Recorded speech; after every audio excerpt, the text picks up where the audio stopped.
But we're here to talk all about EVE. And EVE started from humble beginnings.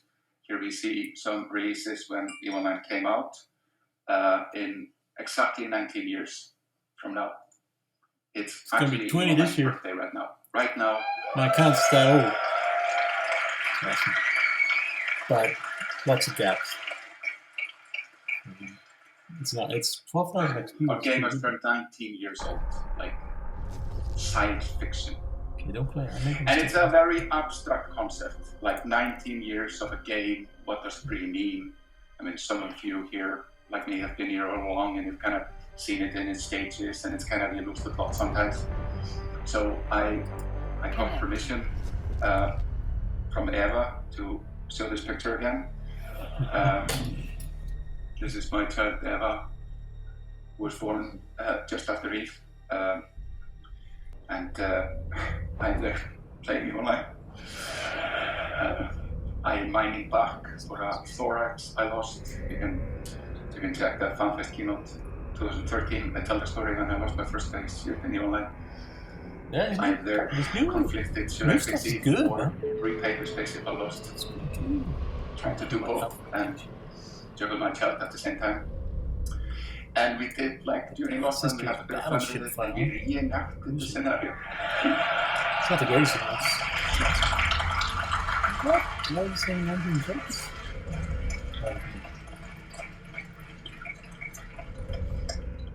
Thank you, Eva, for signing the GDPR waiver for this. So, this is what 19 years does to you. See? Makes the screens slimmer. Pretty close. That was the first year. And next month, CCP will turn 25 years old. CCP is 25, I like it when we were PS3, that was actually awesome. We're planting some unicorn starters in the game industry of surviving for this long. CCP is sometimes called like the cockroach of the game industry. Nothing kills us. Nothing kills us. And me myself actually celebrated 20 years of working at CCP for a while. It's actually now 22 years. Nice. And since I made the rules, I decided to get the 200 sword for 20 years. Actually, Joe North was ahead of me and he got a shotgun, but this is more my thing. People up north, by the way, they have to hunt their own food, so it kind of makes sense. And there are polar bears and more there. But I wanted to give you kind of a bit of a high-level update on kind of what we're up to. Here are some pictures from our sort of internal communication material about the strategy of CCP. So we have been busy kind of since 2018, setting EVE Online up for a third decade of success. Which obviously starts next year.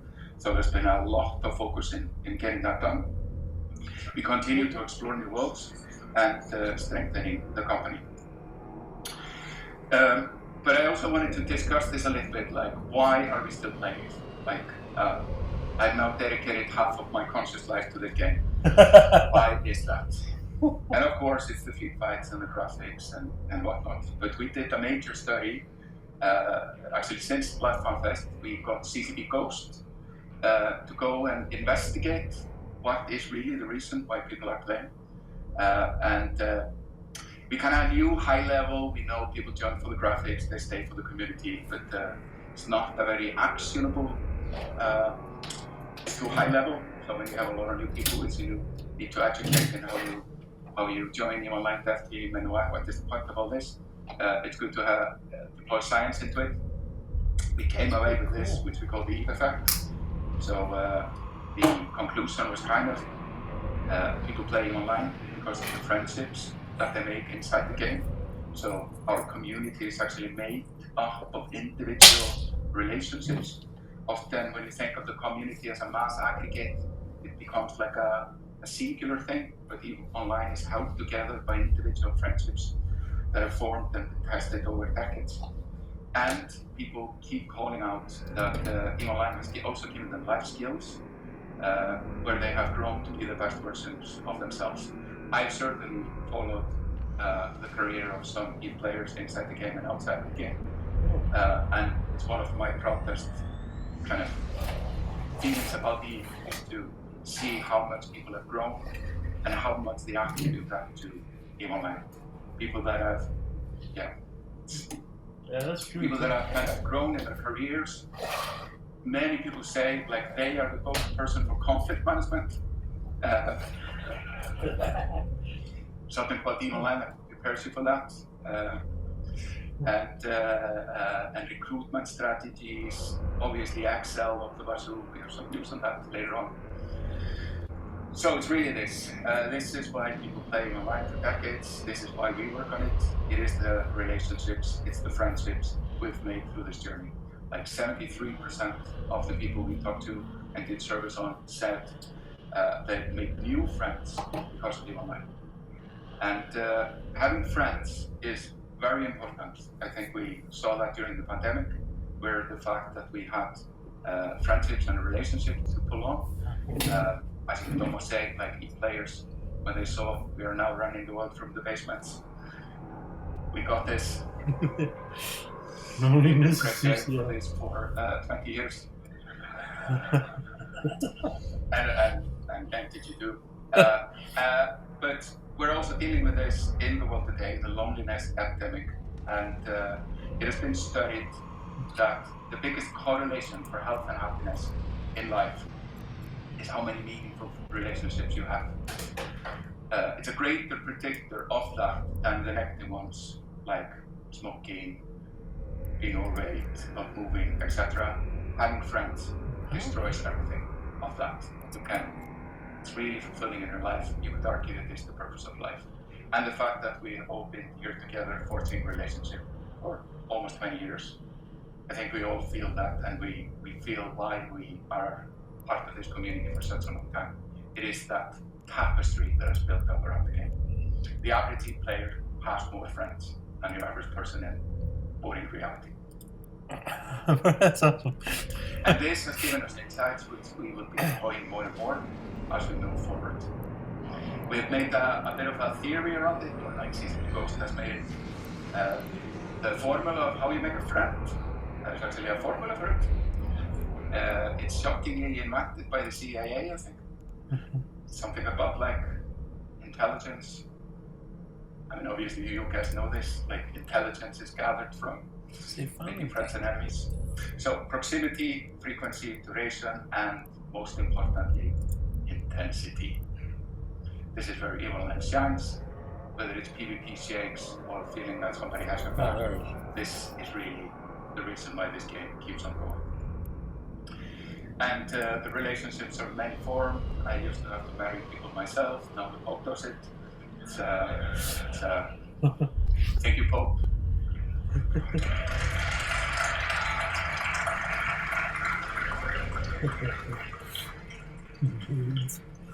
Nerds. Okay, but why are we still investing in EVE? I've always and often been challenged by this. We obviously have had boards of investors throughout the years where people are like challenging this notion.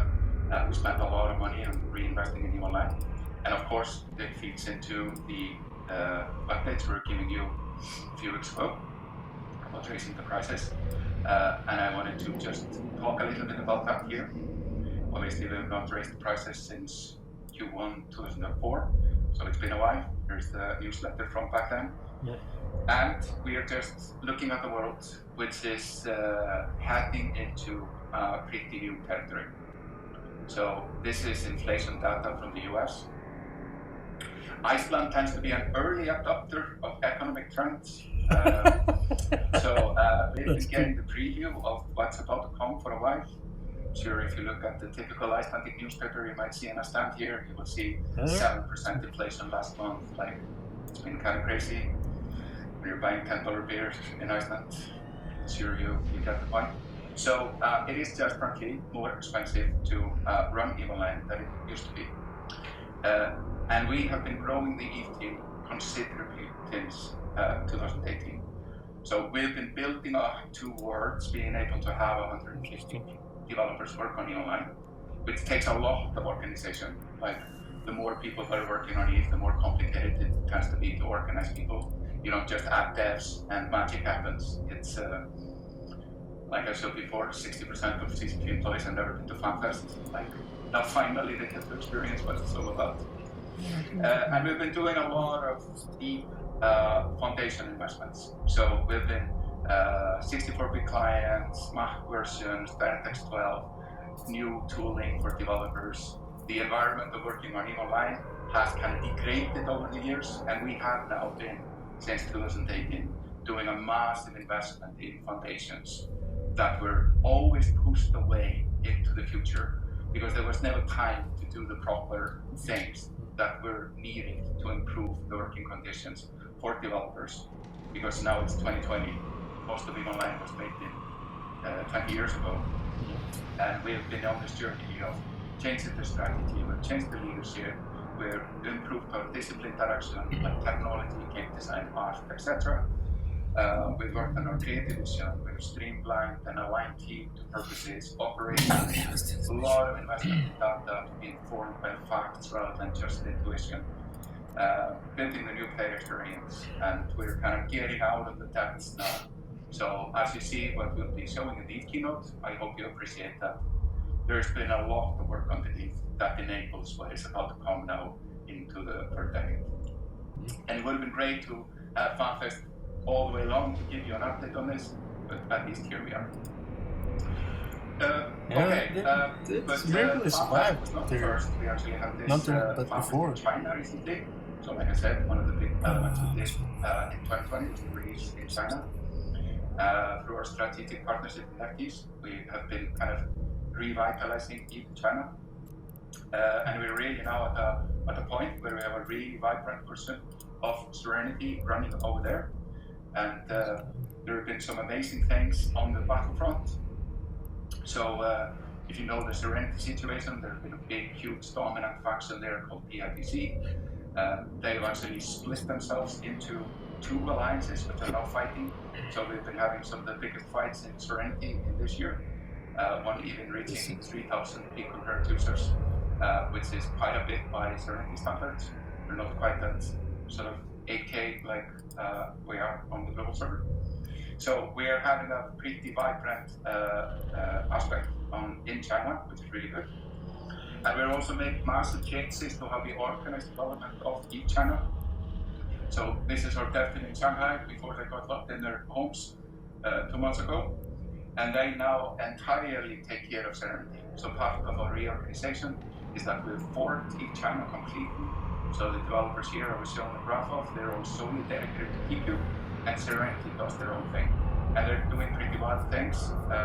There's a roguelike feature that has been developed in Shanghai, which you can kind of, well, you can go and play it if you can't read Chinese, but it's kind of really pushing the boundaries in a different way. And this is now all accumulating in the fact that we have a lot going on in EVE Online. Like we have EVE Online on TQ, we have EVE Online on Serenity, we have EVE Across Global, we have EVE Across China, we have a new project in London where we're developing a first-person shooter. We have a project called M5, which is a mobile 4X game, and of course we keep our VR games going. Missing from the list are obviously Dust, because it's no longer running, and Spark, which is not really in the EVE IP, but maybe we'll work on that. So EVE Ghost came out, and it's been pretty amazing. Over 13 million people have played EVE Ghost. It's quite a lot. It's really added to this number of people that have experienced the EVE IP. And we're here kind of first, because we're here first together, right? Talking about our new project, which is and now I have to read. Don't feel the perfect. Oh, first person shooter. I don't get it like it. So in London, we are doing an upcoming online tactical first-person shooter. It is unannounced. The project is not announced. Autopilot engaged. And we recognize that hard sci-fi in the universe is something that needs to exist, and we're committed to doing Moving that to at a later standard. Hard drive active. sharing experience, and really looking forward to work on that, but that time is not coming. But that's have here right. 6P Suite. This is a great picture of him, but it doesn't really show how tall he is. He's taller than I, and that's a good way to spot. So he is here to learn about development from the best. So mock it and see how far you get. Approaching Stargate. There might be a secret Discord server somewhere. I don't know. I just don't know. See how far you get. M5 is another game we're developing in Shanghai. There's a mobile game that is coming out at some point, and we're kind of play testing it internally. I constantly lose in it because everyone bullies me. But it's kind of a game about spaceships and world domination, but in a bit of a different form. So excited to share more about that with you. Autopilot jumping. Then I wanted to talk a little bit about this. This is a slide from Partners 2017, where we talk about the role of technology in evolving Moving to Stargate. So of course we did a lot of VR investments from 2013 to 2017 that yielded some of the best VR games, which are still going. We are still on our VR application because the market is just quite there yet, but we are eager and waiting for it to really take off. We really believe in that concept, and install base just isn't there. I talked about like understanding the human brain, this kind of study into the EVE effect and all these things. How do us develop people mind better? We talked about computers in the clouds. You have now seen the announcement of Quasar and all the work we're doing Approaching that's Stargate. really helped us modernize the online. Using machine learning, AI, etc. and investing massively in. We now have a team of 20 people in the data team that do nothing but understanding the online trends through these kinds of tools. And we also talked about content in 2017. Exactly. This is from 2017. And of course, we have made the statement, it's not for TQ.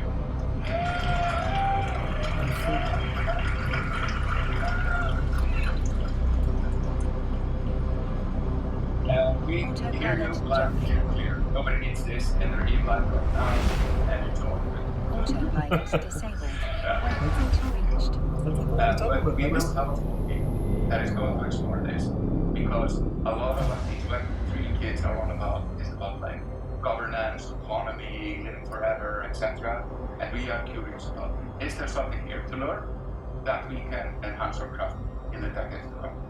Because to make EVE Online go on forever, you have to test out things and you have to adopt new things. But as I said, don't forget. This has done EVE Online forever, and it's great to be back with you here to celebrate that. There.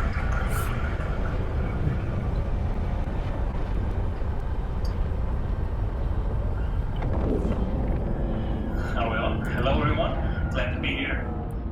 I was getting makeup. Fair enough. Right. Alright, check it out, man. Is it me? Whoops. This. Alright. Well, hello everyone, glad to be here in your presence. What It's is it here? fantastic You need to to see you approach the all, mountain. and there are a lot of you here, which we are going to talk a little bit about.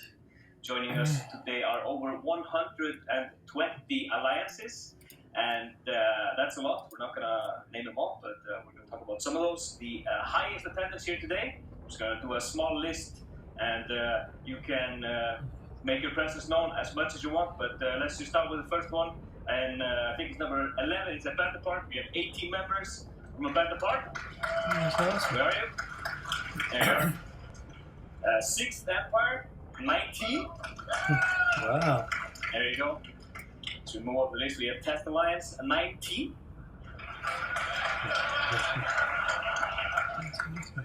On top of that, we form Volta, 20. Next we have the main Matar role players. Galactus Matari, where are you? 21. Oh, nice. There you are. Right up. And Pandemic Legion, 25. Next is Brave, 28. We broke flaps. They did. Northern Coalition, 30. That's right. The initiative 48. We're getting up there. Two more. Who's next? Pandemic Horde 53. And last, but certainly not least, 101. 101, holy shit.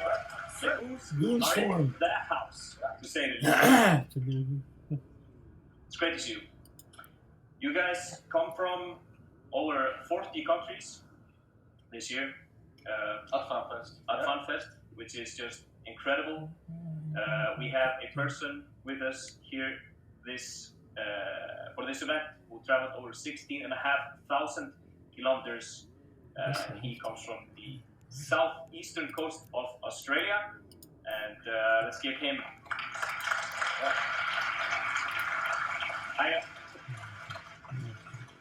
I recently had a lot more information, like the city and stuff, and then they were like, no, they will figure out who he is right away. So so we cut it back. But we are absolutely more than proud to welcome you all here today from all over the world. It's great to see you guys. Absolutely, and one of the reasons why FanFest is such an amazing experience is all of the presentations, player talks, contests, roundtables, and extra activities that we have planned for you. You can see the schedule just behind me. Obviously, it's easily accessible for you on the website. And today, just in a little bit, we obviously are going to have the EVE Online keynote. It's something you absolutely do not want to miss. We will be showcasing the keynote as well on the screen in Singularity. So if you guys want to use that room as well, you're going to be more than welcome to grab a Warping to seat and make Stargate. some coffee. Warp drive active. There will be also a presentation from our space buddy Scott Manley happening later today, and the art team will showcase some marvelous things they have in store for you. Other than that, we do have the FanFest Global Finals happening to all the tournament enthusiasts out there. Is the culmination of our 2v2 Invasion Tournament series that we organized back in 2019, and now we finally managed to pull the winners from all of those locations to compete for the title of the FanFest Global Champions. We also have a bunch of cool prizes that are sponsored by our friends from IND and HyperX, and it's gonna be really cool to see who actually wins. And if you don't know this by now, by the opening video, we are weird. So bring back this year, we have CCP Games. The second iteration, it has no lubrication or spandex of any kind. So if you were hoping for that, I'm very sorry guys, but we have something else. We are going to have some physical activities which are hilarious. Autopilot jumping. The players will display their vast knowledge in online as well. Mixed with the developers, so we'll be teaching them. But for anyone who doesn't know, this is a game show. It's ridiculous. You're going to love it. Warp drive active. By Season 1 and Season 2. And the schedule for tomorrow, just briefly over it, it is a really hot day of presentations and roundtables. We encourage you to take up after schedule so you can plan out your day. The best way to do that, of course, is to use the Skep app. You can either download this for Android or iOS or access it on the website. It's going to be effanfest2022.skep.com or search for EVE FanFest 2020. And for those of you who are watching at home, CCP is going to be streaming all of the presentations that take place here in Tranquility, including CCP Games later today. And then we will start again in Singularity tomorrow at 10 a.m. with a presentation from Mike Azariah. And after all of those presentations and roundtables, we'll again meet here in Tranquility for the finals. And I think we're done then, right? Yeah, I mean, we're gonna have a little bit of a closing ceremony, just to go over a couple of things, but there wouldn't be a FanFest without the party at the top of the world. We're gonna have Secret and Mind One producing some deep, juicy beats for us. That's right. To really energize the crowd, and you know, the volcanic eruptions that we had are gonna be nothing compared to the tremble that people in Reykjavik are going to feel when we turn this party to 11. And the party will obviously take place over here in Tranquility. You can see the floor map, floor plan over there, which again also is accessible in all sorts of different places, just so you can better orientate yourself. There is just a couple of things I wanted to bring your attention to. When you enter the venue, to your left-hand side, we do have the silent auction. Once again, we're super happy to be working with our friends at Able Gamers and proceeding all of the donations into their noble cause. They are on the mission to creating opportunities that enable play in order to combat social isolation, foster inclusive communities, and improve the quality of life for people with Autopilot disabilities. engaged. You can be placing your bids throughout the weekend. There is a lot of unique items that are being Warping to Starbase. nerfed, like add Warp to the drive collection. active. The only thing you need to remember that the silent auction will end at 4 p.m. tomorrow. So if you yourself, you really want that little item or Lawrence George watercolor, you need to be there, otherwise Maybe that the highest bid, okay? Doctor Who. That is not the only place you can take home memorabilia, because the Singapore marketplace Approaching will be open Stargate. right after the keynote and remains open throughout the day.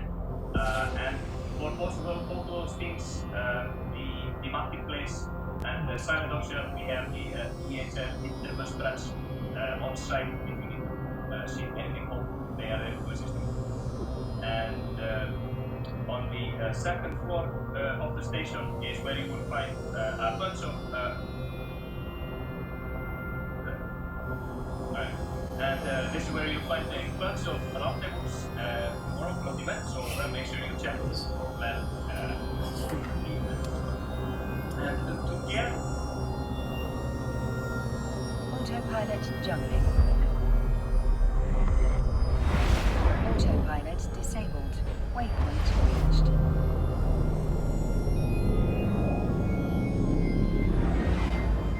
Did the memo? Yeah. But how are you guys doing? Restarted the Okay? loop. So far, you usually Warp drive Welcome. active. It's been a while since we've seen each other. It's the first time we've seen people in 3D. Amazing. So many beautiful faces. I love it. But welcome in Iceland, the land of fire and ice. And I hope you're having a fantastic time on a little island in the middle of the Arctic Ocean. And honestly, it's just so cool seeing EVE Online players taking over the Reykjavik for an entire week. It's glorious. But we're here in Gita 44 Station, one of the largest trading hubs in New Eden, a bustling metropolis with endless possibilities. This is where capsuleers come to seek for opportunities, trade goods, and get wealthy. And if you're lucky, you can actually have your ISK doubled as well. I know a guy. I have to say that the station looks absolutely gorgeous after the most recent renovations, but this is the only thing that we've changed because you guys, especially music, the last 2 years. Yeah, you've built tons of things, you've destroyed more things, you've gone to war, and yeah, you've literally created EVE Online's history. Yeah, this is some footage from some of the biggest battles you guys had. World War B, obviously, I see a lot of people from the audience. There's some Goods, some Pan Fams, some in it. Yeah, that's right. Nice. Yeah, well, I mean, we're still not quite sure who won, right? So.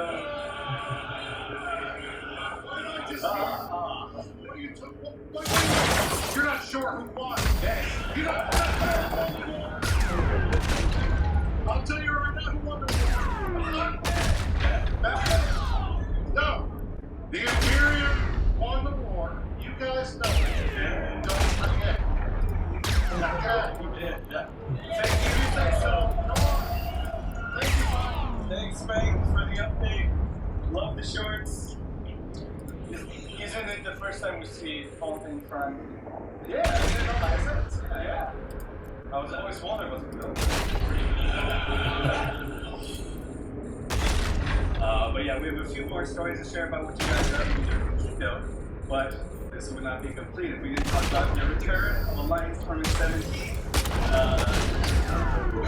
Sports, 2 Hydra Reloaded for finally throwing the monkey off their back and finishing first after so many second place finishes. But we're just happy the Alliance won this round. And we owe it all to you guys and the community keeping the competitive spirit alive with things like EVE Alliance Open, in fact, Hanger Games 5 are going on right now this weekend. And it's been incredible to have the competitive spirit back. Yeah, and you guys also unlocked quite a bunch of times, often together with us, venturing into different relations over the last writing more chapters in the EVE Online story. You set new records of kills in a single low-six system. Your stuff today as a celebration of the elimination point that you play against then. However, your stories not always end up a bloodbath. Sometimes there are just pilots that need help, or people who are finding themselves in crisis situations that just need a bit of support. And time again, you guys prove to be the best, the most generous gaming online community out there. And since the inception of the Flex for Good program, the amount of contribution is absolutely staggering. And CCP Kalmar will talk to you about it a little more just in a few seconds. Further, we found a way together to help scientists in the middle of the pandemic to better understand the immune system's response to COVID-19, producing data that would not have otherwise existed. You also paid tribute to those capsuleers who are no longer with us, preserving their memory in the hearts and minds of your corpmates, friends, and family. And you also created incredible accomplishments. The Furion FWST involved thousands of players. Frank was there. I actually jammed Brisk almost the entire time, so you can thank me later. But yeah, there is just an incredible amount of record-breaking going on at EVE, and it's amazing to see that after almost 20 years, you guys can still break the record books. Yeah. There are some other records you guys broke too. I am also going to take credit for this one because I jammed Brisk so much, he decided to take some ships that can't be jammed. You guys went to M2 and just said, hey, let's have a massive fight brawl. And that's exactly what you guys did and destroyed a heck of a lot of them. It is the most costly battle in Online's glorious history. So credit to you guys. I'm sure, actually I know 7 of you here have lost Titans in that fight. So it's fine. Yeah, there's landfall being here. You can drown your sorrows. But yes, not every record has to be PvP related. In fact, Signal Cartel showed us this a few times. Katia Se set the record for the first capsuleer to completely circumnavigate EVE Online. But, you know, the apple doesn't fall from the tree. On our goals, as you can see here, also from Signal Cartel, took a note from his now CEO Katia and circumnavigated all of New Eden, every single system, in just 224 days. Also, he did this without dying, which is absolutely nuts. I can barely go anywhere without dying. So congrats to Enrique for your Guinness record, world record. And if anyone thinks that they can top that, you've got 224 days to prove it. Autopilot engaged. We've also welcomed a whole lot of new pilots to EVE Online in the last couple of years. Thanks to our Korean localization. Korean is now a supported language. Active. So that is awesome. Hopefully there are some Korean capsuleers here. And then we've also blossomed into Japan again with our official relaunch into Japan. I know if you're a fan of the Alliance Foreign Platform Sensitivity, credits this to their success. So already making the mark on it. And that's not just languages, it's other platforms as well. Our collaboration with Apple brought a native Mac online, supporting the M2 architecture, which is very cool. Or the M1 architecture, sorry, I'm thinking about M2 again. I've got Titans on the mind. But absolutely fantastic work there. We will hear a little bit more about that a little bit later on. We also expanded the Epic Games Store, so new people can find EVE. More people to shoot, always a better thing. And of course, EVE Anywhere, which allows you to play EVE on any browser. And you'll get to be hearing a little bit more about that a bit later on. But I'm sure some of you here will probably use that so you can manage your skill queues while you're gone. Autopilot jumping. And then who knows where we're expanding. Autopilot Actually, I know. disabled. Waypoint. But you will soon, and it's also really exciting. Yeah, obviously together with you, the game has also been constantly evolving. In the last few years, we saw an abundance of updates, balance changes, live events, technical improvements, and a plethora of new tools for you to play with. And it's always fascinating to see how astute capsuleers try to constantly adapt to the ever-evolving world of EVE Online, often achieving feats maybe as well, but feats that go way beyond our wildest imaginations. And sometimes you just make testicles with the fleet formation feature, and that's okay. Our relationship with the community is actually something that we're really, really proud of. Hearing your feedback, listening to you when there's updates, what you guys want to see, whether it's on the forums, on Reddit, on podcasts, pretty much anywhere. We listen, and we're always happy to have this, what I think is an incredibly special relationship with you guys. It's unique to gaming. I can't think of another one that does it, and frankly, we just wouldn't be here without you. So thank you for that. Yeah. There are now more ways, though, to chat with us. People here in the audience, you probably know this. We opened our EVE Online Discord server a few months ago and invited you guys here. But anyone watching now, we're officially launching it, so you can go to discord.gg/EVE Online, add the EVE Discord server, you can talk to us, have fun, and especially if you're here at FanFest, you can coordinate events, see what other people are up to, and just run into random capsuleers. It's a great way to organize or even just share some great pictures. Absolutely, and again, at the end of the day, it all boils down to the fact that EVE Online would not have been such an amazing, life-changing experience if it wouldn't be for you. And we're continually humbled and inspired by the people in this community, and you guys are what keeps us going. It is an utmost privilege to be a part of this phenomenon that seemingly transcends the digital boundaries of New Eden. And we want to thank you for that, for being here and for deciding to spend your time with us today. Warp drive active. And on that note, I would like to invite on stage the CEO of CCP Games, Hilmar Pettersson.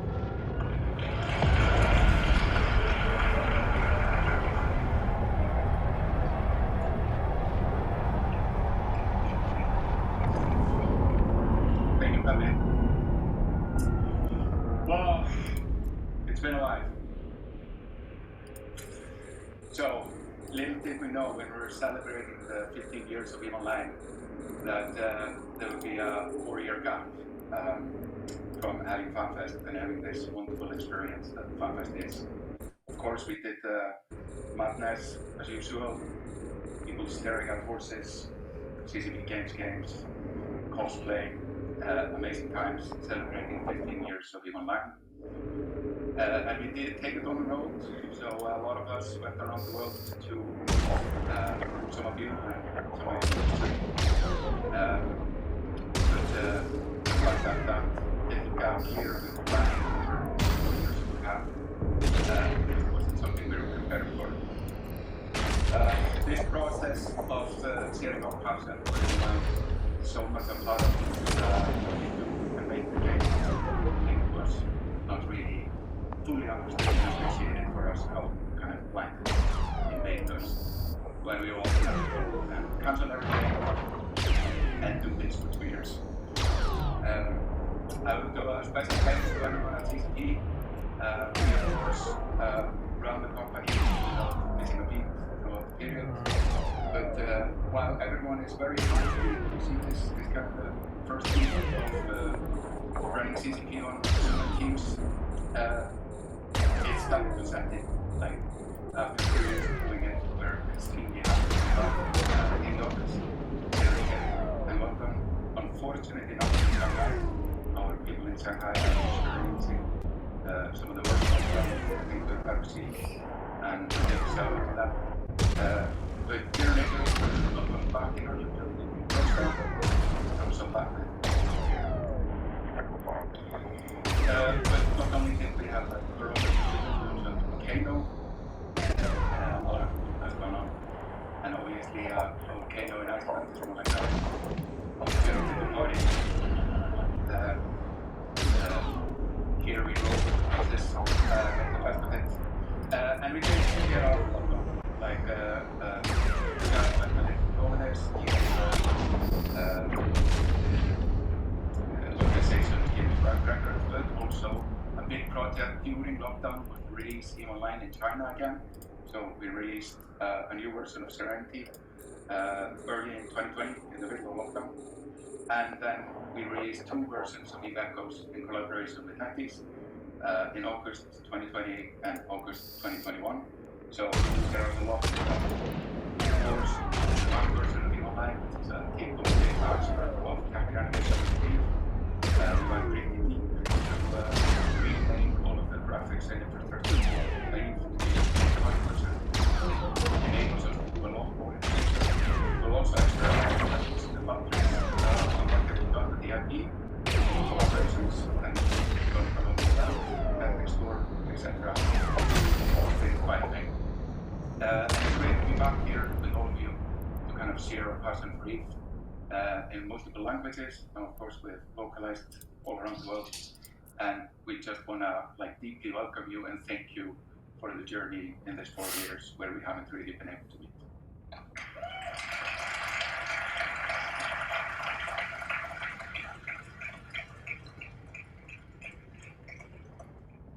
And a lot happens in 4 years. So here are some interesting statistics. So 63% of CCP employees today have never been to FanFest. And what you would not think is that 57% of current EVE players that are playing EVE Online today, this week, started after the last FanFest. This is something that we tend to forget because a lot of us have been here a while. And we think like it's kind of a lot the same people meeting again and again. We have a bedrock of people that have been involved in EVE Online for decades. But EVE Online is a little bit like a river. There's people coming in and out all the time, and then kind of the bedrock builds up over time. So there's a lot of people that are not only working at CCP, but in the player community that have never experienced FanFest. So please take care when you see some of our newer CCP employees that this would be their first FanFest. There's like a special group. I think we all know it by now.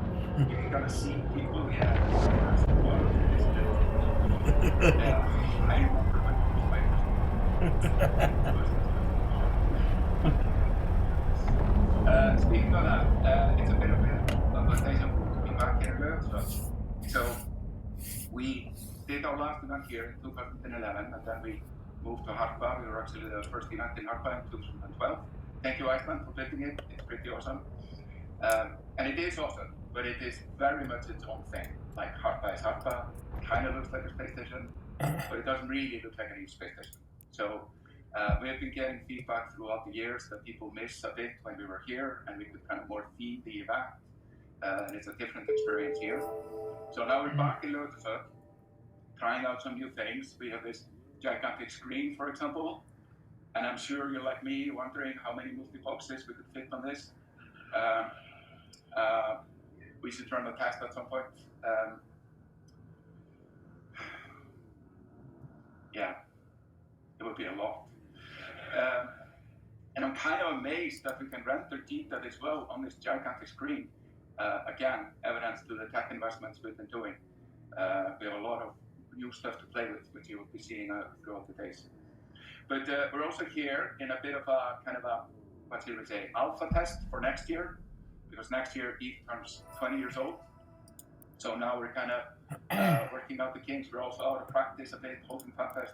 So as we go through the journey here, please give us feedback on this. Please give us crazy ideas on what we can do here next year, because then we're going to go berserk. It's 20 years of EVE Online, start of the third decade. So this is kind of the Autopilot trial. engaged. Hopefully, there won't be another pandemic or something to screw the boots. Here we are. Warping So to EVE Player for Stargate. Good. Warp The drive guys from Mexico active. have made amazing results for the last Pledge for Good. It's really amazing. And we're now up to $1.2 million that the EVE Online community has contributed in helping disasters around the world, whether they are natural ones or made by people such as the war in Ukraine. Terrible situation, which you guys really have stepped up. Ever since we got the call up from the community during the Approaching tsunami in Stargate. Southeast Asia, and we kind of started, we didn't have pledge back then, electronic game tag codes, you remember that? It was kind of ETCs for good. And it's really amazing, like you keep on inspiring us with your ability to come together and make a difference. Please give yourselves a great applause.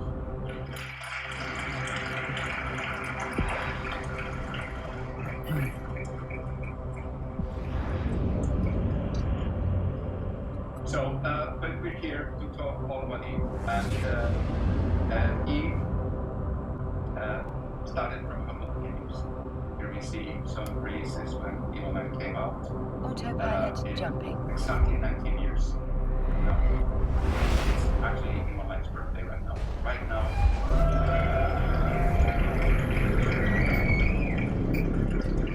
Warping to Stargate. Warp drive active.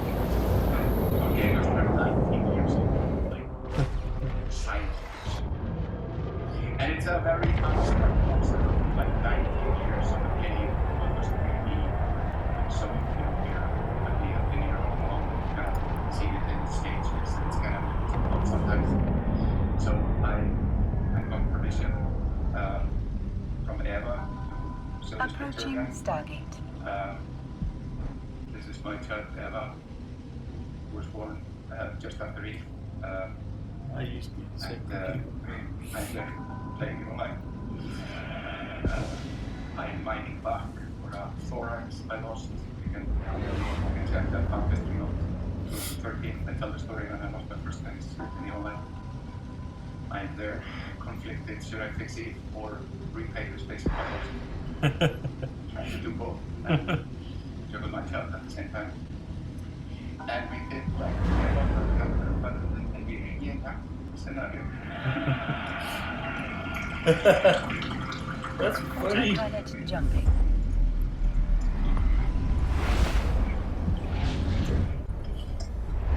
If you have also something that you are aware of this. So, this is Warping what to my Stargate. ears. Warp drive. Makes the screens slimmer. And next one, season people who turned 25 years old.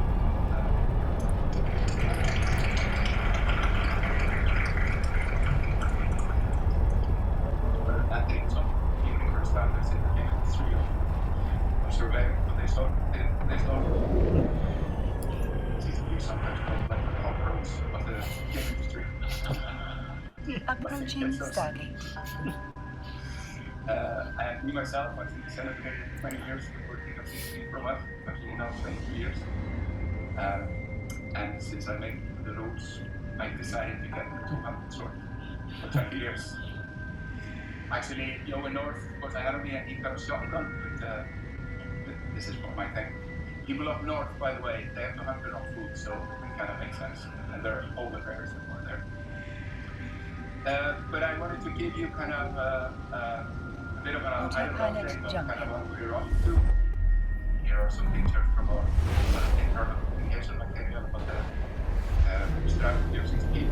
So we have been busy kind of since Warping to setting Stargate. Warp setting drive my own active. with the which starts next year. So there's been now focus to continue to explore the goals and strengthening the company.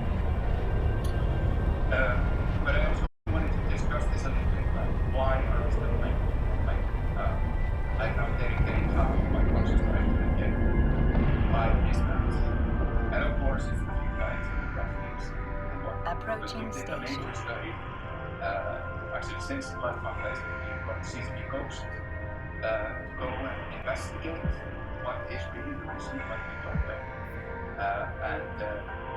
We kind of knew high level, people jump for the graphics, they stay for the community, but it's not a very actionable, it's too high level, so we have a lot of new people which need to educate how you join the online dev team and what is the point of all this.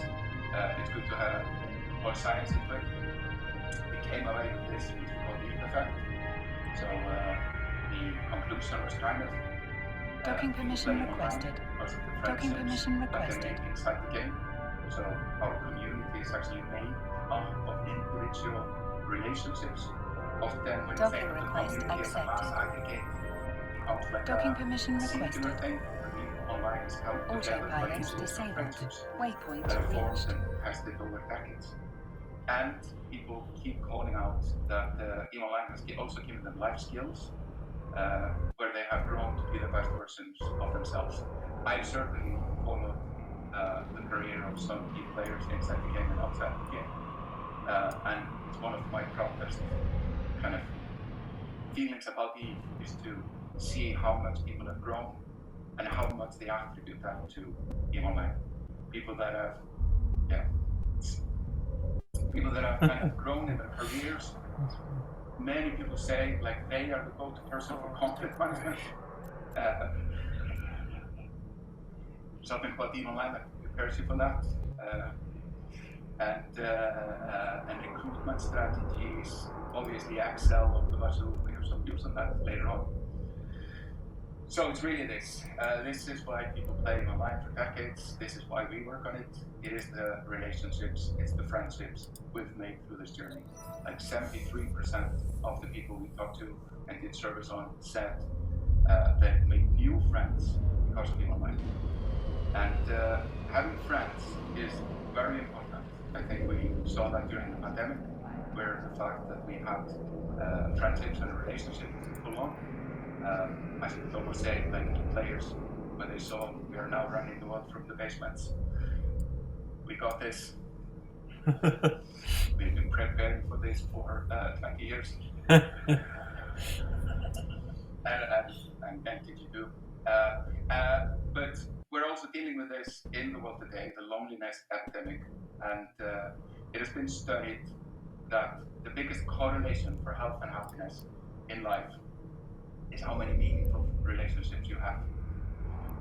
It's a greater predictor of that than the negative ones, like smoking, being overweight, not moving, etc. Having friends destroys everything of that. It's really fulfilling in your life. You could argue it is the purpose of life. And the fact that we have all been here together, forging relationship for almost 20 years. I think we all feel that, and we feel why we are part of this community for such a long time. It is that tapestry that is built up around the game. The average team player has more friends than the average person in reality. And this has given us insights which we will be deploying more and more as we move forward. We have made a bit of a theory around it, or like CCP Ghost has made it. The formula of how you make a friend. There's actually a formula for it. It's shockingly invented by the CIA, I think. Something about like intelligence. And obviously you guys know this, like intelligence is gathered from making friends and enemies. So proximity, frequency, duration, and most importantly, intensity. This is where EVE Online shines. Whether it's PvP shakes or feeling that somebody has your back, this is really the reason why this game keeps on going. And the relationships are many form. I used to have to marry people myself, now the Pope does it. Thank you, Pope.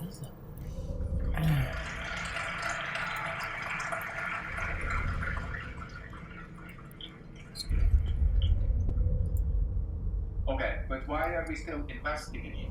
I've always and often been challenged by this. We obviously have boards of investors throughout the years where people are like challenging this notion. We spent a lot of money on reinvesting in EVE Online.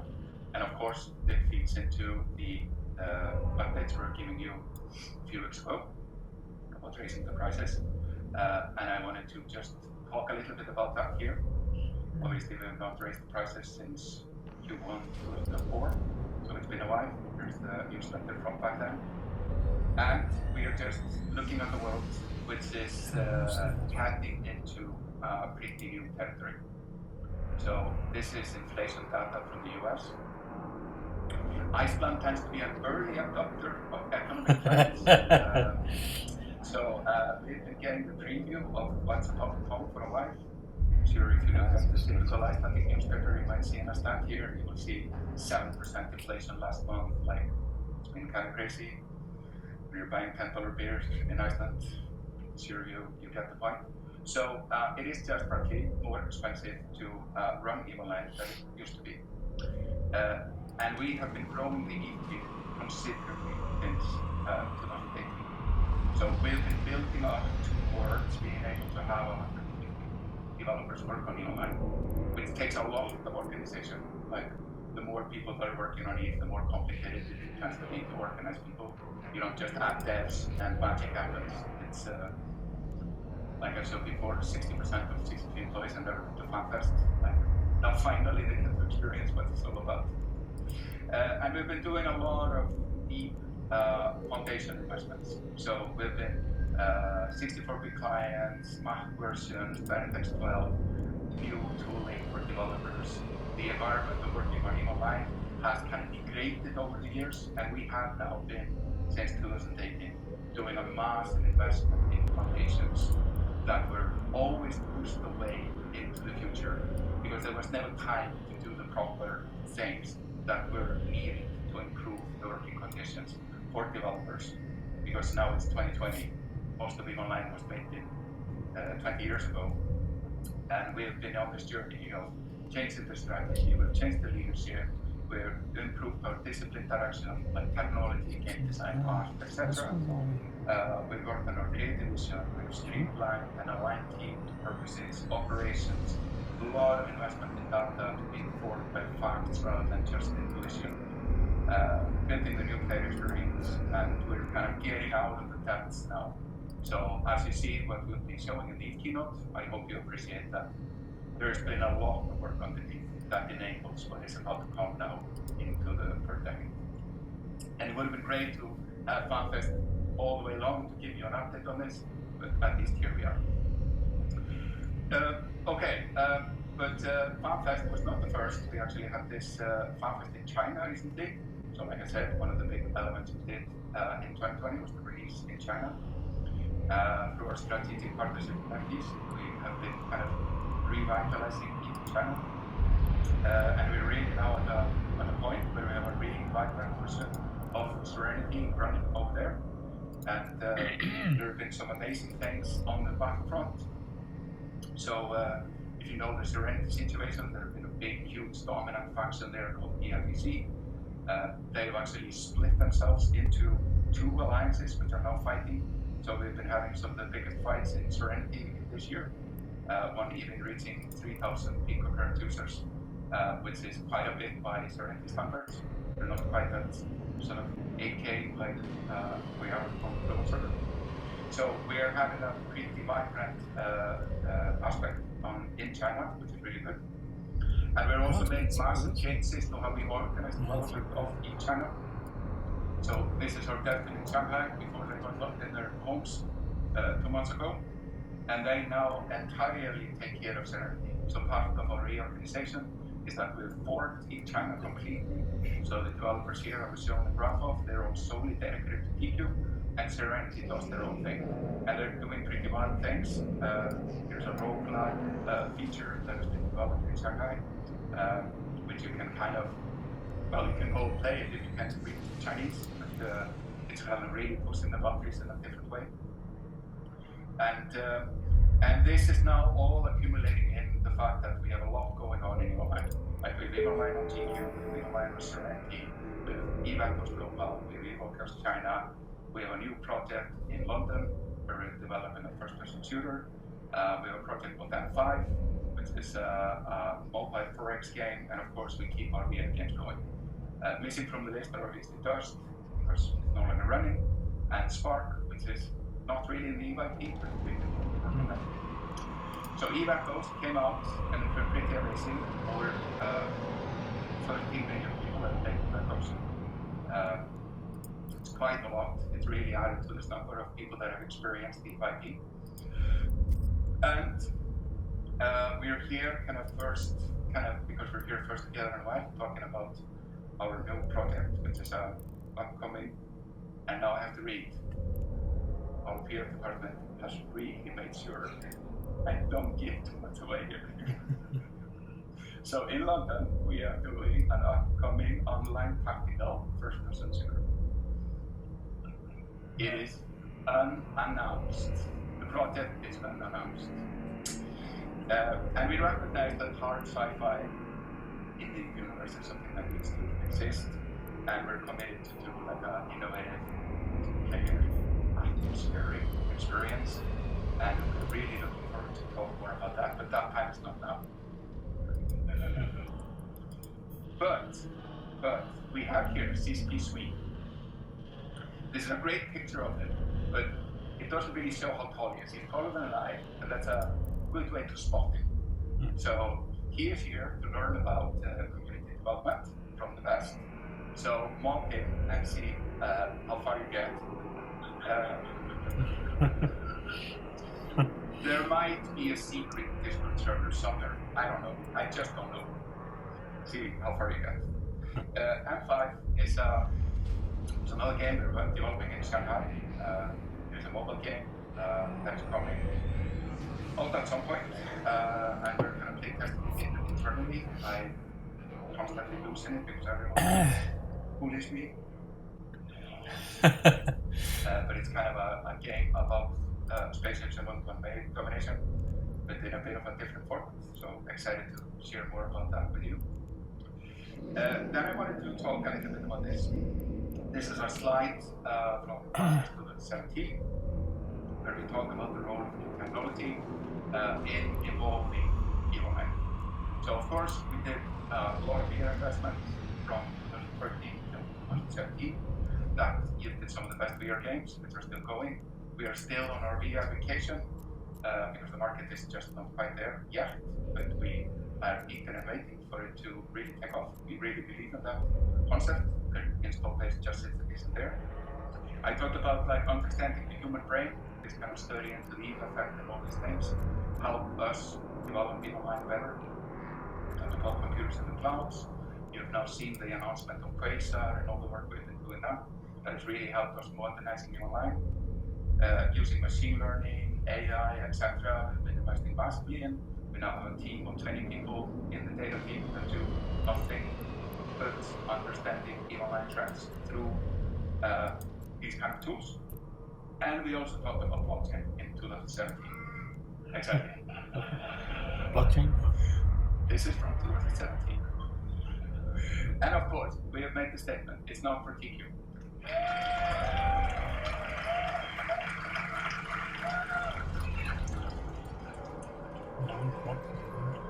We hear you loud and clear. Nobody needs this, and they're EVE Live right now, and it's all good. But we will have a small team that is going to explore this, because a lot of what these Web3 kids are on about is about like governance, autonomy, living forever, etc. And we are curious about, is there something here to learn that we can enhance our craft in the decades to come? Because to make EVE Online go on forever, you have to test out things, and you have to adopt new things. But, as I said, not for TQ. This is the plan, EVE Online forever, and it's great to be back with you here to celebrate that. Thank you.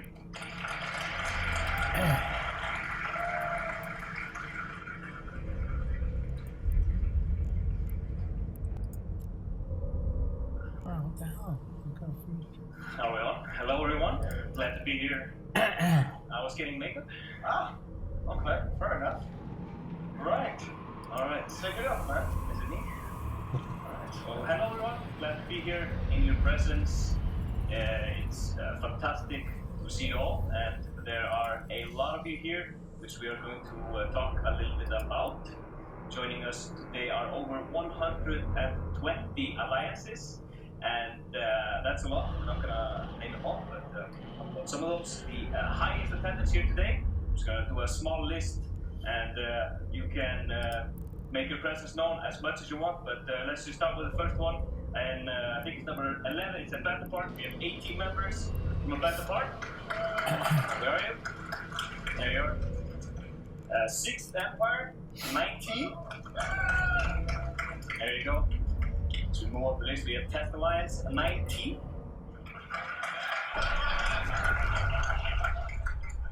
I'll talk about that. We form Volta, 20. Next we have Connecting. the main Matar role players. Galactus Matar, where are you? 21. There you are. Right up. And Pandemic Legion, 25. Skill training completed. Next is Brave, 28.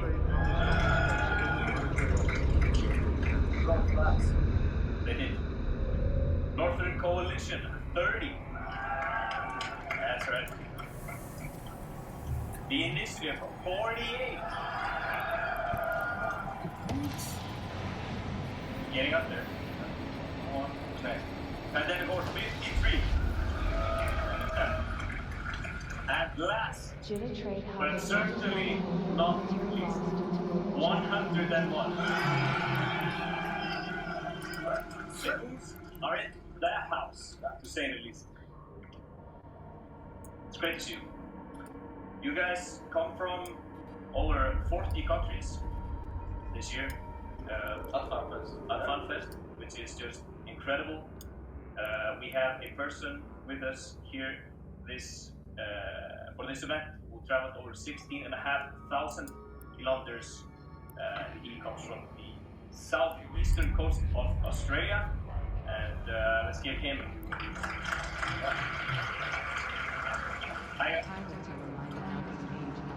I recently had a lot more information, like the CP and stuff, and then they were like, no, they will figure out the PS right away, so so we cut it back. But we are absolutely more than proud to welcome you all here today from all over the world.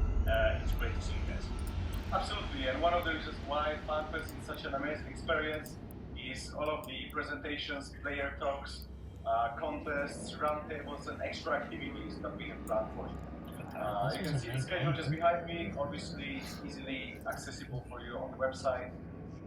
And today, just in a little bit, we obviously are going to have the EVE Online keynote. It's something we absolutely do not want to miss. We will be showcasing the keynote as well on the screen in Singularity. So if you guys want to use that room as well, you're going to be more than welcome to us. There will be also a presentation from our space buddy Scott Mowley happening later today, and the art team will showcase some marvelous things they have in store for you. Other than that, we do have the FunFest Global Finals happening for all the tournament enthusiasts out there.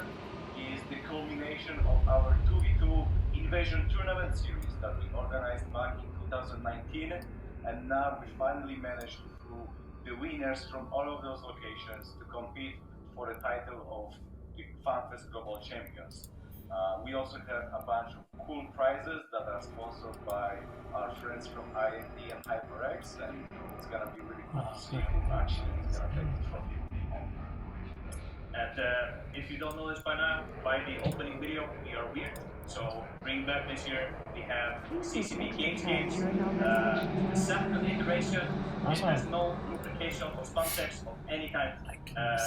So if you were hoping for that, I'm very sorry guys, but we have something else. We are going to have some physical activities which are going to be hilarious, and the players will display their vast knowledge of EVE Online as well in mixed group with the developers, so we're going to be mixing them. But for anyone who does not know, this is a game show. It's ridiculous. You're going to love it. It's going to be lit. They hosted by CSP Quad and CSP Con. And the schedule for tomorrow is completely over it. It is a really packed day of presentations and roundtables. I encourage you to take a look at the schedule so you can plan out your day. The best way to do that, of course, is to use the Sked app. You can either download this for Android or iOS or access it on the website. It's going to be eFunFest2022.sked.com. or search for There. EVE FunFest 2020. And for those of you who are watching at home, SSB is going to be streaming all of the presentations that take place here in Tranquility, including CCT games later today. And then we will start again in Singularity tomorrow at 10 a.m. with a presentation from Mike Azariah. And after all of those presentations and roundtables, we'll again be here in Tranquility for the Global Finals.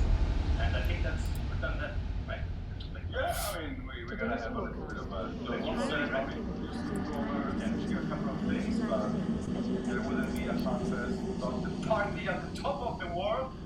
We're gonna have C-Trip and Mind One producing some deep, juicy beats for us. That's right. To really energize the crowd, and you know, the volcanic eruptions that we had are gonna be nothing compared to the tremor that people in Reykjavik are going to feel when we turn this party to 11. And the party will obviously take place over here in Tranquility. You can see the floor plan over there. Places, just so you can better orientate yourself. There's just a couple of things I want to bring your attention to. When you enter the venue, to your left-hand side, we do have the silent auction. Once again, we're super happy to be working with our friends at Able Gamers and proceeding all of the donations into their noble cause. They are on the mission to creating opportunities that enable play in order to combat social isolation, foster inclusive communities, and improve the quality of life for people with disabilities. You can be placing your bids throughout the weekend. There is a lot of unique items that I think every app might add to their collection. The only thing you need to remember that the silent auction will end at 4 p.m. tomorrow. So if you're bidding for something and you really want that gold magnate or a Lloyd George watercolor, you need to be there, otherwise it's gonna go to the second person. Okay? That is not the only place. You can take home memorabilia because the Singapore Marketplace will be open right after the keynote and remains open throughout the day. And for possible photos, things, the Marketplace and the silent auction, we have the DHL and bus branch on site if you need to ship anything home. They are there to assist you. And on the second floor of the station is where you will find a bunch of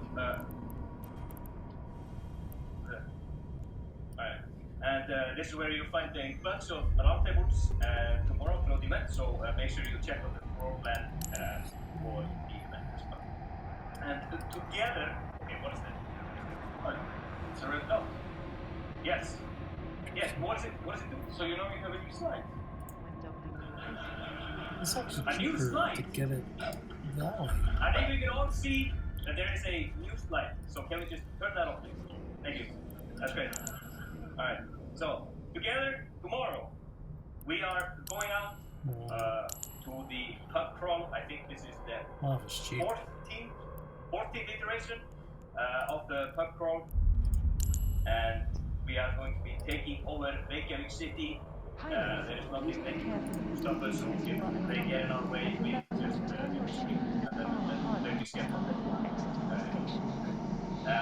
the registration for it starts today at 2 p.m. in the registration area and it's until 4 p.m. So if you're going to that, please go there.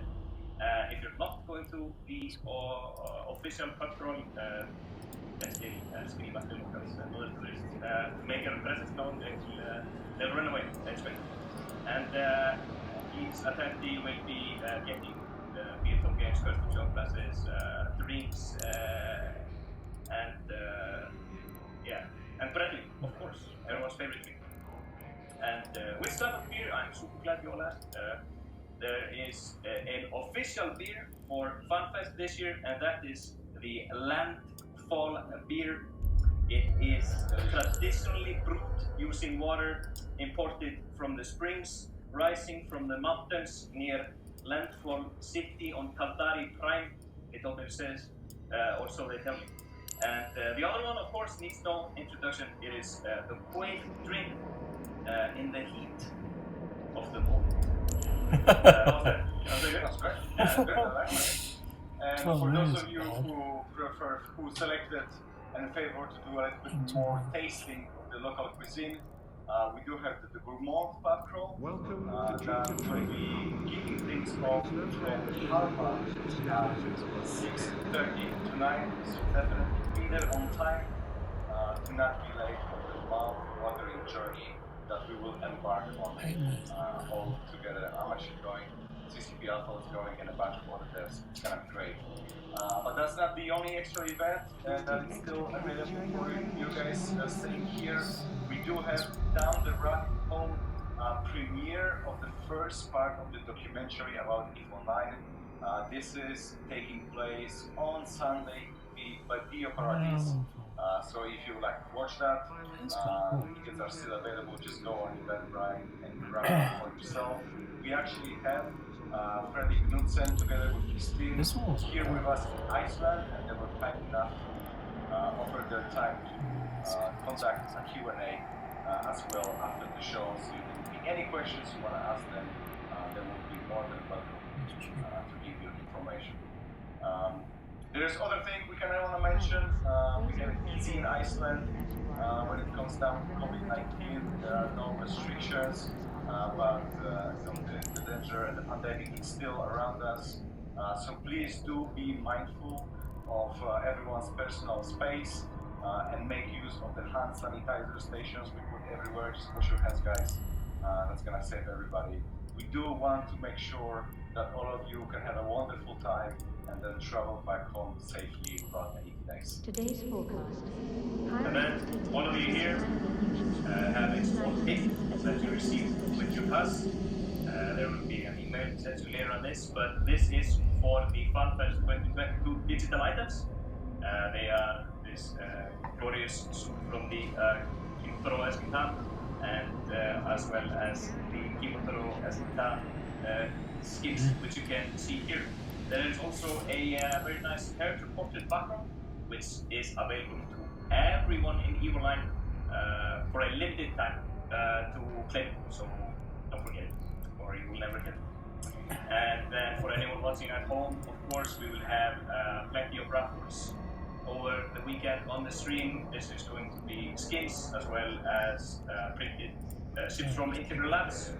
And as always, throughout the weekend, you can spend your sweet, sweet loyalty points on those Galnet Streamcast skins. Do you already have the entire collection? No, I lost all my points on fraternities through last 80s. Right, I forgot about that. Right. But also, none of this would have been possible without our fantastic partners. So big shout out to Intel, HyperX, AMD, Worldline, Island, Stofa, Ghoul, and CCP for hosting FunFest. Thank you very much for being with us. But let's not drag this any longer. The festivities are commencing. The gate is green. Guys, we hope you're gonna have a fantastic time. The keynote is gonna be there in a very moment. So you have time for a bathroom break, but don't take too much. It's gonna be awesome. Thank you very much, and we'll catch you later. That's pretty cheap. Hello, FunFest! Should we try that again? Hello, FunFest! It's good to be back. Gotta love it. So, for those of you who don't know me, I'm CCP Burger. Like hamburgers, yes, I know. And I'm the creative director of EVE Online. And I want to welcome you to the EVE keynote. Goddamn, we waited a long time for this one. First off, I want to thank this year's hosts, the Kaldari State, for hosting FunFest 2022. The Kaldari is founded on the pillars of duty, loyalty, efficiency, and hard work. While not as large as Galactic or Mar, their statue is still universally respected throughout for their economy and technological wonders. This year, Caldari opens their doors to the newly renovated GFN for you, honorable capsuler, despite history, standings, and allegiance. I can see a few, yeah. It's been 4 years since I stood on stage last time at FanFest, and it wasn't actually in the keynote, it was in this shenanigans here. Awesome. And like Helmut was talking about earlier, we took a break in 2019 to take EVE on a world tour. From the awesomes of EVE Vegas, filled with burgers and American joy, and remember to turn your shoes an hour harder before exiting the station. Apparently this is like filmed all the time, but yeah, it's awesome. You can see CSP Helmer in deep conversations about wormholes needing more chaos. Well, that break in 2019 became a wee bit longer than we had hoped. But that didn't stop you guys. You've actually been really, really busy since 2019. You've had wars, you have welcomed new and actually shocked new players. You forced new alliances, and more important. And to put it into a wee bit of context, Please note, we have some stats about what's going on since 20 last time. So, since last FanFest in Reykjavik, you have manufactured 276 billion, 128 million, 163,031 items. I think there's 32 now because this data was taken half an hour ago. And to put this into context, even more, you've actually manufactured 48,127,647 ships. You've destroyed almost 30 million of them. Job well done.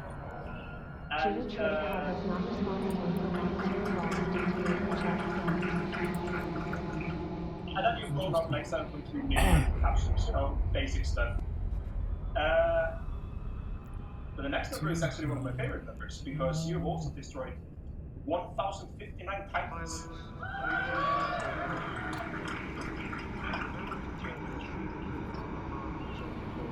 But enough.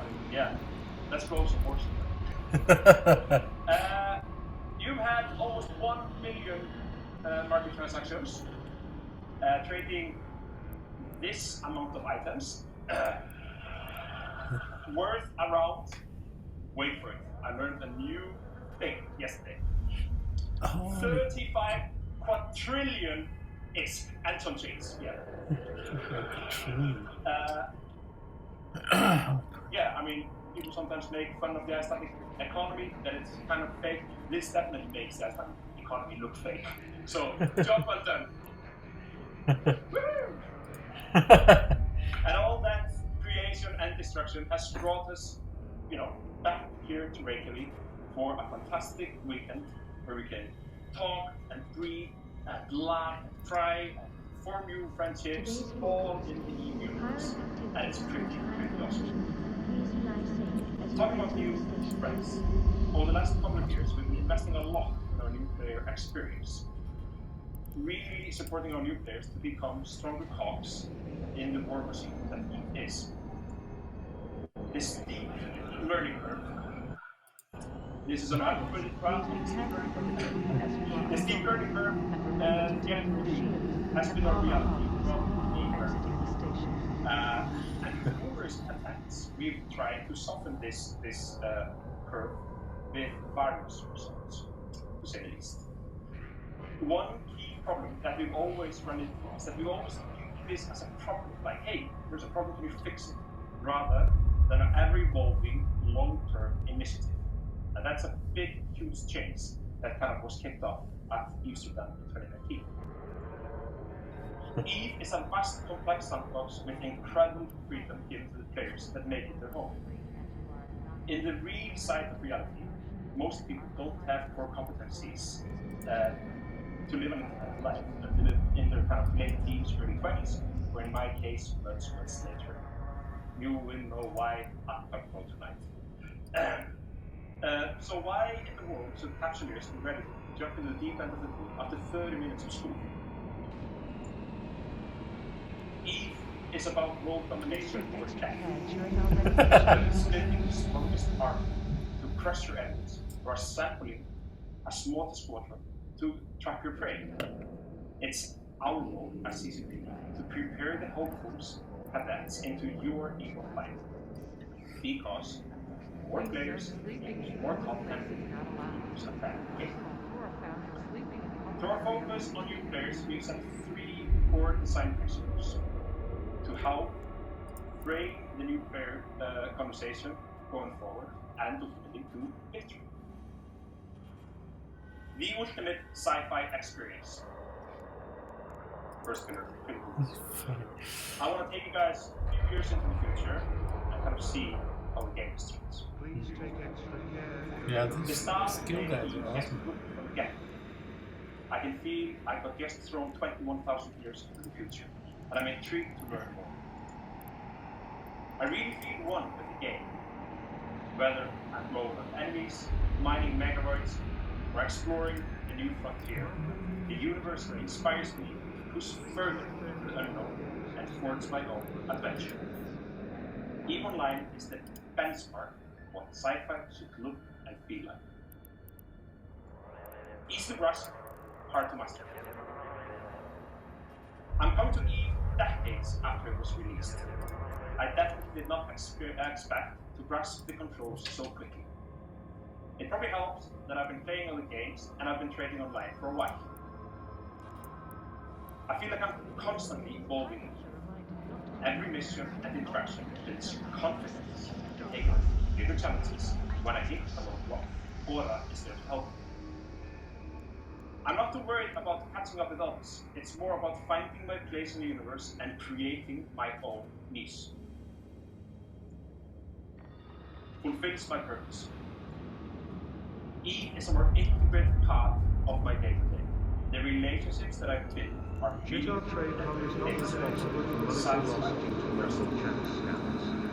and like in the real world, the single-shared universe is filled with all sorts of people with all sorts of interests. This is what makes the world unique, exciting, and unpredictable. But what's always predictable is finding something to do, or the game pointing me towards interesting new challenges. With these principles in hand, we set the EVE Academy teams that are focused on new player experience on a road to a better EVE Online. So, here to talk a bit more about it, I want to welcome CCP Sledgehammer. He always has something brewing in his game design systems, beer, sourdoughs, who knows. And then after him, CCP Nomad, my favorite wormholder. Flicker, lean us forward. Hello everyone, it's actually amazing to see you all here in the flesh again. I'm from Team Odyssey. We're a storyline content team as part of the Academy segment of EVE Online development. We've spent the last year reimagining what the first moments of gameplay for the new players should be. We're creating a modern, narratively driven storyline experience that introduces players to new Eden, while teaching them the basics of the games and its mechanics and showing off its potential. We've leveled up our content authoring capabilities and collaborated very closely with art, audio, cinematics, player research and tool teams to deliver each installment of this exciting and engaging story, starting with the team's first release in September 2021. So, the first chapter of the Air NE picks up as soon as the player has created a character and opted into the tutorial. We have a cinematic that introduces the player to New Eden and sets the scene for the first moments of gameplay. You can see it here. This is the aftermath of an attack on the air clothing station that you've just woken up in. We worked closely with art, cinematics and audio to create a smooth transition from the cinematic to the game, which you've just seen. We introduced Aura, who guides you through this experience. We also introduced Barris, who is leading the evacuation of this besieged facility. And we also introduced Vesper Caltrix, who is the VP of Operations for the Association for Interdisciplinary Research. We established our main narrative hook for the story, and that is who is behind this attack. And we did all of this set against the stunning backdrops that really showcase the beauty and potential. So, the next installment we released in March earlier this year In this, we expose the player to mining for the first time. This is a low barrier, low barrier entry into getting us to EVE Online. So we figured this would be the most sensible place to take the player next. We teach the player how to mine asteroids, what the difference between ore and minerals are, and what they can be used for. We taught them how to sell the ore that they've gathered and where they can see how much risk they have, so exposing them to the wallet, all with narrative justification. We hint at how mining is the backbone to the economy of New Eden, that there's a vast machine of work toiling day and night to provide the fundamental ingredients for everything that's built in the cluster. And we also revisited aspects of our September release. We always want to strive to improve what we released, so we updated the skill and fitting moments in that release to provide better narrative justification and a more solid lesson for the player.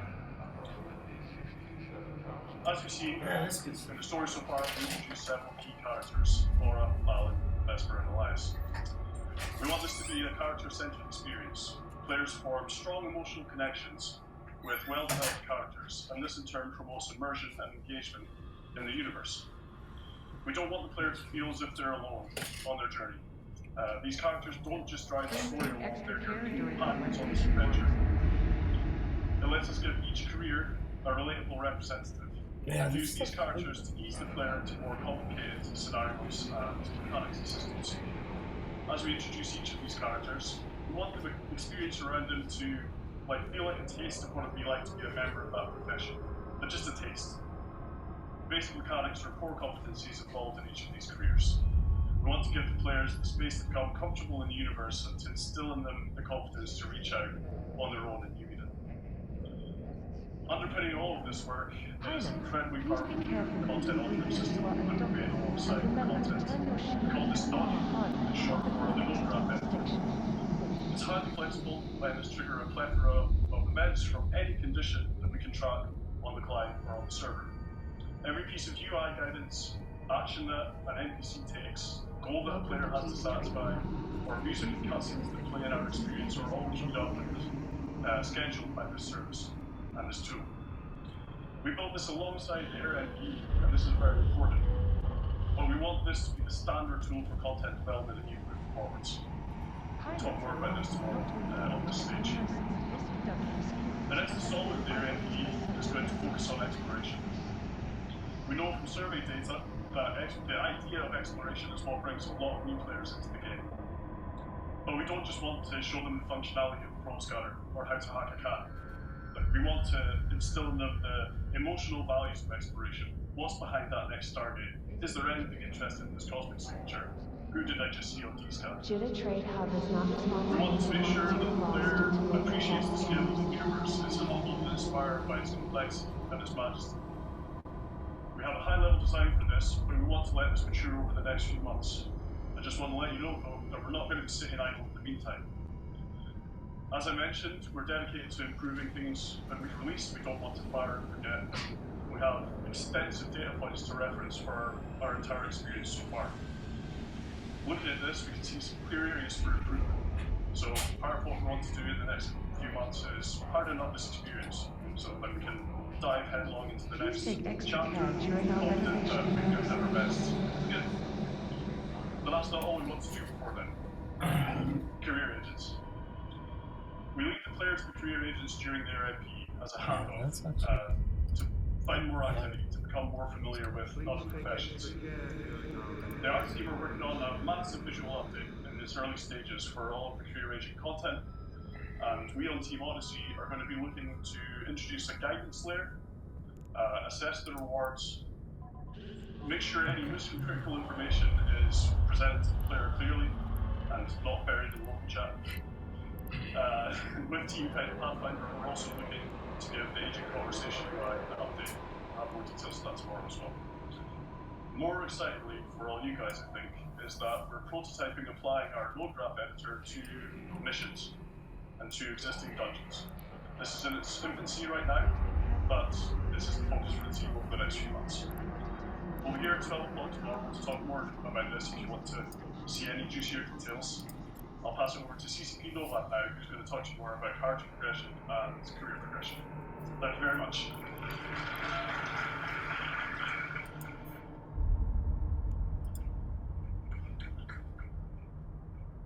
Hello, FanFest!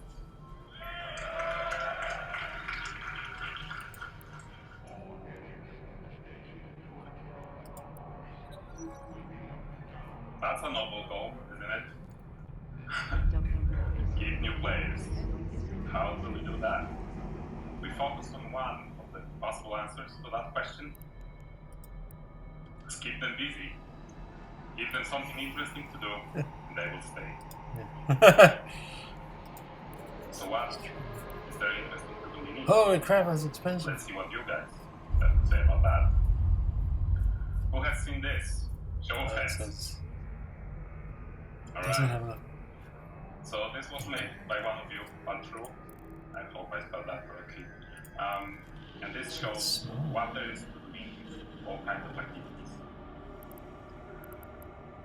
But what it is lacking is just saying what stuff there is to do, but there's no way to explain how to do it. In other words, okay, I want to be an explorer and do hacking.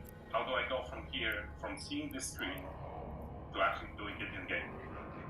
Before I explain where this is going, I will show you another complexity of it. 2 million.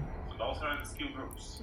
There's 23 of them, and it's already making it difficult to pick what we want to train out of this selection. But what happens when we go deeper?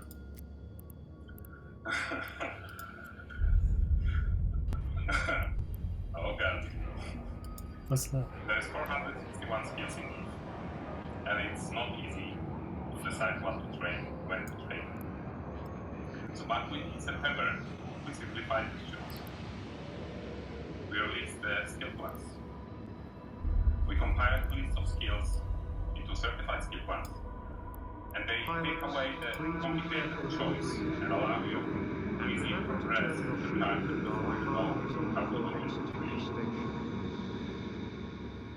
So, certified skill plans not only provide you with the list of skills, but also with the information about suggested fitting for particular activity and the links to the agency so you can find the content that might be of interest to you. Then 2 months later, after September, we released the corporation skill plans so you guys can do this help for your recruits. Thank you.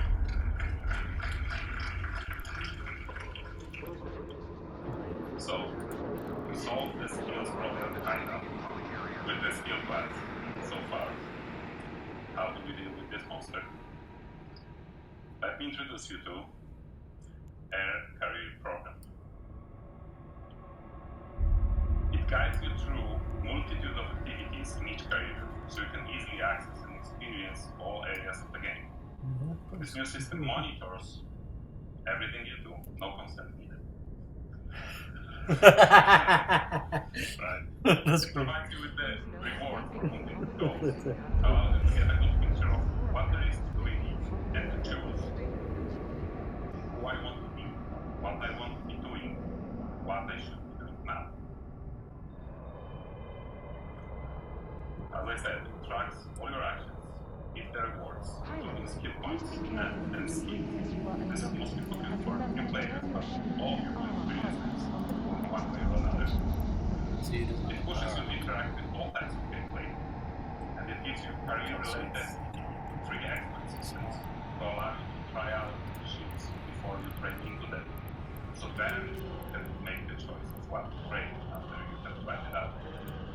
Finally, it creates capable youth players who know what to do and how to do it. Please be careful of the debris as you are A not. couple of examples of goals. Turn your shield and armor markers before exit investigation. In total, there's 188 of them from various areas of the game. Some require focused effort, like hacking 20 containers in null. You need to make that choice to do so. Others will be fulfilled passively, like randomly work disrupting people. And in some situations, the new players might need your veteran help with your player goals, like here.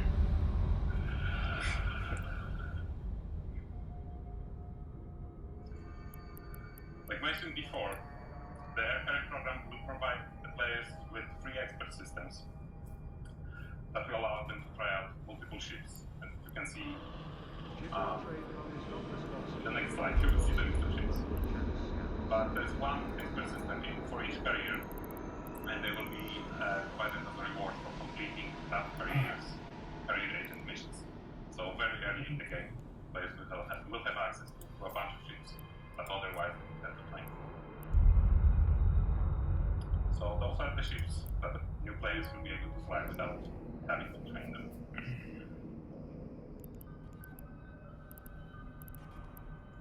So, what else we are working on?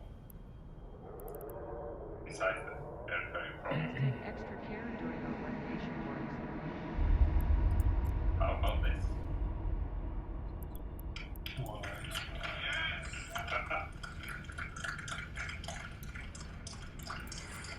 Just deep dive into the what? Alright, if you are interested in any of what I said or specific slash I just said, come and see us tomorrow. Same stage at 12. Thank you.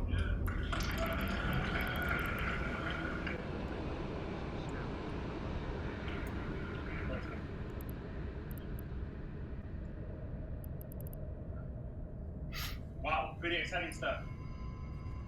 So, we aim to teach players core competencies by folding the lessons into an engaging narrative that gives people purpose and focus rather than setting them to story. We all to make them better engineers for your ranks. But the big question is, has it worked? So, this is a pretty complex one, so bear with me. Here, you're looking at Please be the careful median and average return speed, to our median docking. average session length by And session. No, wait, it's way more complicated, that's right. It's the moving average of median session lengths in minutes by session over the last 4 months. Just want to make sure that our data team doesn't kill me after this. On the right, you can see the session numbers. The first really interesting line here is the orange line at the bottom. That's the median average first session. Back in 2018, when I was standing on the stage, this number was 13 minutes, and it's sitting at 27 minutes today. And this is no odds, just the news. And what's actually interesting here is that by giving people purpose, by teaching them how to fly and give them, happy goals, we're actually starting to boost up these sessions after the first session. This is really important. But this is pretty complex, and I can definitely sympathize. What this basically means is that people are playing. And because you lost graphs, this is the percentage of first walkers with market rating within the first 7 days. So players are taking more part in the economy. And if we look at young players as well, here we're looking at the 25th percentile of active wallets. Back in 2018, that number was sitting at 360,000 just over. But it's now at 609,000. So you players are quite a bit more ways to make money. And Oh, that's because skill points in queues for alphas. Back in 2018, we were at 65,000 skill points. But today, we're at 950,000 skill points. And that's actually 1,361.54% growth. So, new players plan for the future. It's great. But making EVE more accessible isn't all about adventures. No fantastic adventures, just like no fantastic life, which I will use as a story. I totally stole that quote from time. Here, thank you. Sorry, I passed that. And we make massive investments, as you might have noticed, into UI and UX over the last few years.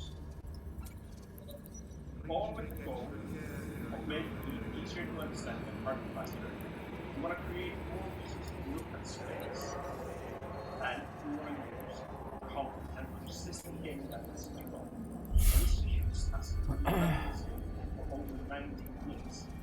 So, to take on that project and talk about it a little more, I want to welcome on stage CCP Unison, our lead UI designer.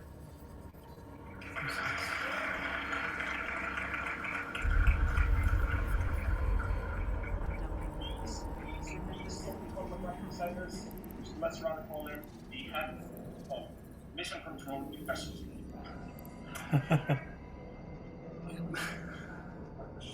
Hello guys, I'm Oh, so wow, excited to see you all here. 4.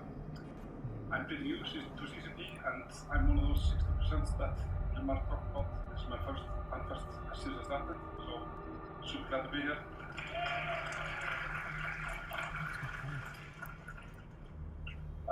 But I'm not new to EVE Online. My dad used to work at Skiwan, which is the place that sold the first ever copy of EVE Online, and I remember him coming home on release day with the first copy of the game, and we were like super hyped playing it on our own PC together, like similar to this one here.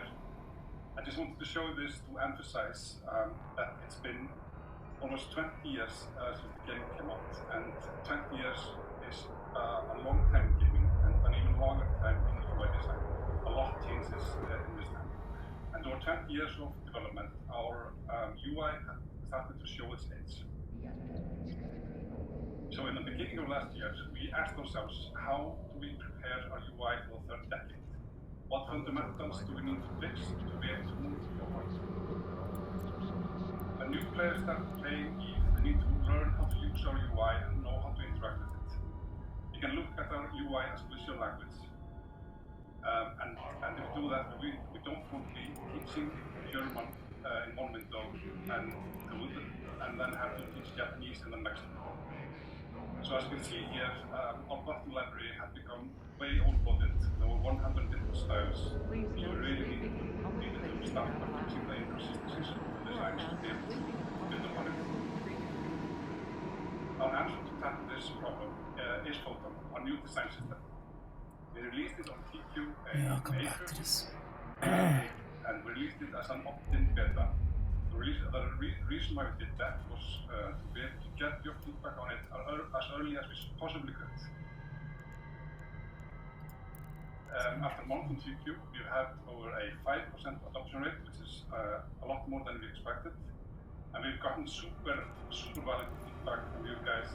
We've written blogs about it, posted videos, posted on our forums, and we're really grateful for the time that we get into it. So thank you for that. We're actively working on improvement of Photon based on feedback. And the first big one we're tackling is the ESD combat mode, which will tackle the issue of some windows taking up too much space.